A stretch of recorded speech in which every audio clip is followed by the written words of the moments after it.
À la grande époque du point and click, l'éditeur Sierra était connu pour sa famille de jeux baptisés Quest, des jeux au gameplay similaire mais prenant place dans des univers différents. King's Quest était un univers de contes de fées, Space Quest une aventure spatiale à la Douglas Adams, et Police Quest une simulation policière réaliste. L'une des séries Quest à proposer le gameplay le plus original fut Quest for Glory, qui proposait un mélange entre point and click et RPG.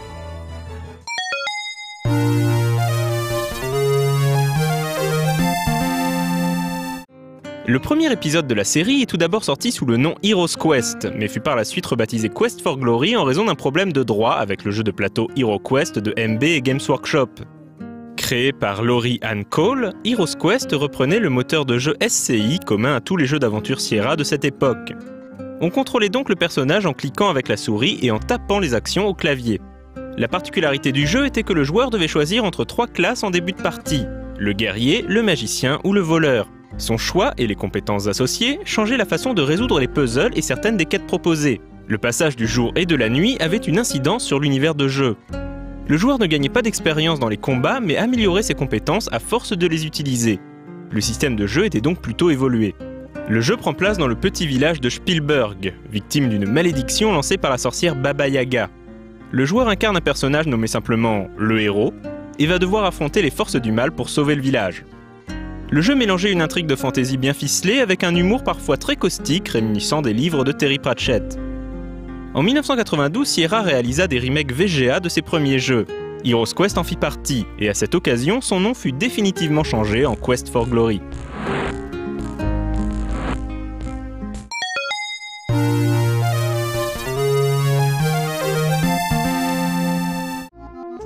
Quest for Glory 2 ne change pas la recette initiée par son prédécesseur, mais transporte le héros et ses amis dans le royaume oriental de Shapir pour une nouvelle aventure. Après les contes germaniques, ce sont donc les histoires des 1001 nuits qui servent d'inspiration au jeu. Il est possible d'importer son personnage du premier épisode, une tradition qui perdurera tout au long de la série. D'ailleurs, Quest for Glory 2 poussera ce concept encore plus loin. Dans le courant du jeu, le joueur peut recevoir le prestigieux titre de paladin. Bien que le paladin ne soit pas disponible dans les épisodes suivants, si le joueur importe sa sauvegarde de Quest for Glory 2 dans le 3e ou le 4e épisode de la série, il aura accès à des quêtes et des pouvoirs supplémentaires. Le héros doit cette fois sauver la cité de Shapir, assiégée par 4 puissants élémentaires. Il découvre bien vite que tout ceci fait partie d'un plan du sorcier Ad Avis pour invoquer un djinn diabolique nommé Iblis. L'alternance du jour et de la nuit joue cette fois un rôle important dans l'intrigue puisque celle-ci se déroule avec une limite de temps de 30 jours. On retrouve le mélange de sérieux et d'humour propre à la série avec des personnages inspirés de films célèbres et même une apparition de l'Enterprise de Star Trek dès l'introduction. En 2008, un groupe de fans réalisa une version VGA de Quest for Glory 2 et ils reçurent l'autorisation de Sierra de la distribuer gratuitement.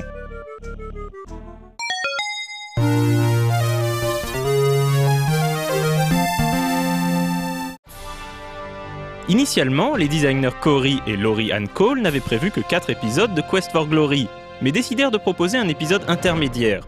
Quest for Glory 2 laissait entendre que le maléfique Ad Avis reviendrait dans la suite, mais Wages of War suit en fait une intrigue parallèle. Le héros accompagne son ami Rakish, le lion-thor, une sorte de centaure-lion, dans son lointain pays de Tarna qui rappelle les forêts et la savane africaine.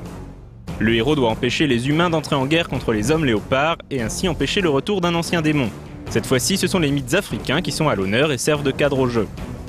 Quest for Glory 3 se distingue des précédents jeux de la série par ses graphismes très soignés, mais aussi par son gameplay. Le jeu proposait en effet une interface jouable entièrement à la souris, un choix qui désarçonna de nombreux joueurs qui estimaient perdre la liberté d'action offerte par la reconnaissance de texte.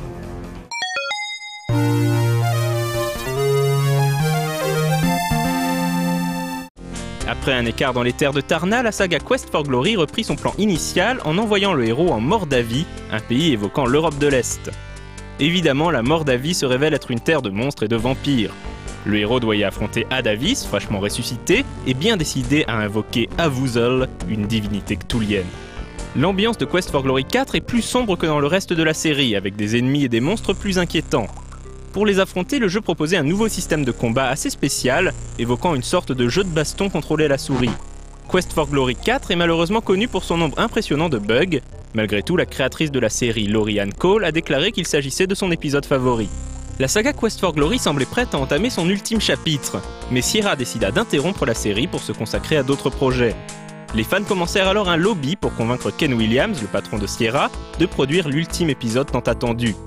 L'insistance des fans finit par payer et Quest for Glory 5 fut finalement mis en chantier 3 ans plus tard.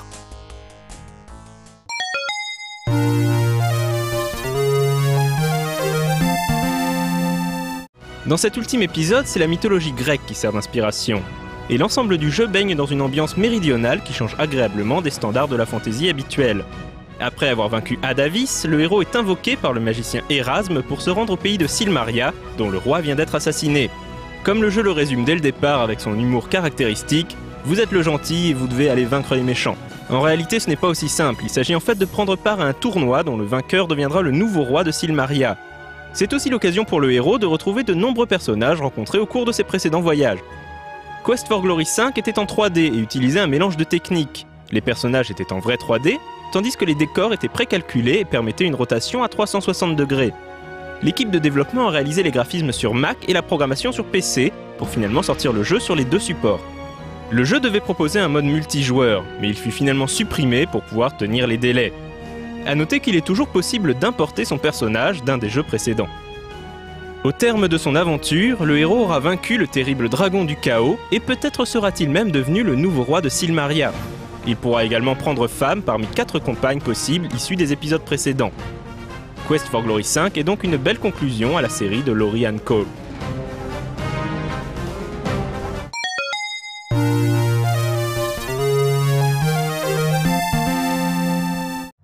Peu de temps après la sortie de Quest for Glory 5, le studio interne de Sierra fut fermé, mettant un terme à l'activité de Sierra en tant que développeur. Sierra fut par la suite racheté par Vivendi, qui détient toujours les droits sur Quest for Glory. Cory et Laurie and Cole n'ont pas caché leur envie de relancer la série en racontant les aventures des enfants du héros, mais pour l'instant, cela n'a pas abouti.